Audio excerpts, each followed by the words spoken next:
പിന്നെ ഞങ്ങൾ ഈ കൃഷിയിലേക്ക് വരാനുള്ള ഒരു സാഹചര്യം എന്ന് പറയുന്നത് പണ്ട് മുതലേ കൃഷി താല്പര്യമുണ്ട്, ചെയ്യുന്നു. ഹസ്ബൻഡിന്റെ കുടുംബ വീടാണിത്. അതുകൊണ്ട് തന്നെ 10-25 വർഷമായിട്ട് കൃഷി ചെയ്യുന്ന ആൾക്കാരാണ്. കല്യാണം കഴിഞ്ഞ് ഞാനും ഒപ്പം കൃഷിയിലേക്ക് ചേർന്നു. വീട്ടിലേക്ക് അത്യാവശ്യം വേണ്ടുന്ന എല്ലാ പച്ചക്കറികളും നമ്മൾ ടെറസിൽ നിന്ന് കൃഷി ചെയ്തെടുക്കാറാണ് പതിവ്. അത്തരത്തിലൊരു താല്പര്യം കൂടുതൽ എന്ന് വേണമെങ്കിൽ നമുക്ക് പറയാം. നമ്മളുടെ മെയിനായിട്ട് ഇപ്പോൾ വഴുതന, കത്തിരി, പച്ചമുളക്, ചീര ഇതൊക്കെയാണ് ഇപ്പോൾ നട്ടേക്കുന്നത്. കുറച്ച് അലങ്കാര ചെടികളുണ്ട്. ഇത് ഗോൾഡൻ ബാമ്പു ആണ്.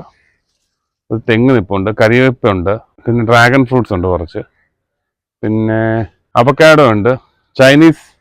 ഇതൊരു ചൈനീസ് ഓറഞ്ചാണ്.